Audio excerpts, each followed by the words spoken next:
হ্যাঁ, এই কানেরগুলো দিয়েছে, সাথে গলার চেইনও দিয়েছে। আচ্ছা, আমার বাপের বাড়ি থেকে কানের দিয়েছে না চেন দিয়েছে সেটা আপনি জেনে কি করবেন? নিজে তো সেই কাচের বাটিই দিয়েছেন। হ্যাঁ হ্যাঁ, বসুন না, আপনি এখানে বসুন, কোনো সমস্যা নেই।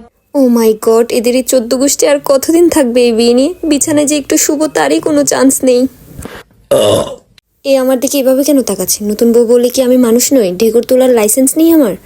আচ্ছা, এরা সবাই আমার দিকে তাকাচ্ছে কেন? ঢেকুরটা কি একটু বেশি জোরে তুলে ফেলেছি? উফ, আর কত যে হাসতে হবে আমাকে। আরে বাবা, এরা কি ঠিক করেছে? সারাদিন আমার সাথে এভাবে শুভদৃষ্টি করবে? এদের কি খাই দেয় আর কোনো কাজ নাই?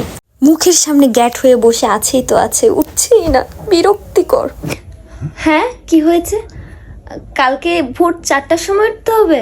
চিন্তা করো, এত খাটাখাটনির পর আমার নাকি ভোর 4টা বাজে উঠতে হবে কাল। এর থেকে তো ভালো আমি বাপের বাড়িতে আইবুড়ো ভাত অবস্থায় থেকে যেতাম। কেন করতে গেলাম এই বিয়েটা? হ্যাঁ, ওই তো দেখতে পাচ্ছি দুধ উতলোচ্ছে। আচ্ছা, এতটা দুধ উতলে নষ্ট করার কি ছিল? ওটা দিয়ে আমি চা করে খেতে পারতাম। কতক্ষণ ধরে কোনো এক কাপ চাও খাইনি, কেউ দেওনি আমাকে।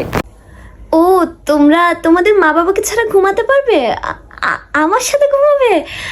ঘুমাও, কোনো অসুবিধা নেই, ঘুমাও না। ব্যাস, যেটুকু ঘুমানোর সম্ভাবনা ছিল সেটাও শেষ হয়ে গেল, সব শেষ হয়ে গেল। আচ্ছা, এদের বাপ মাগুলোই বাকি। আমি একটা অচেনা মেয়ে, আমি যদি তাদের বাচ্চাদের খুনতুন করে ফেলি, বাচ্চাদের প্রতি কোনো মায়া দয়াই নেই দেখছি।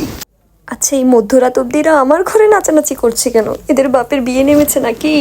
মা, আমি আর পাচ্ছি না, আমায় নিয়ে যাও এখান থেকে।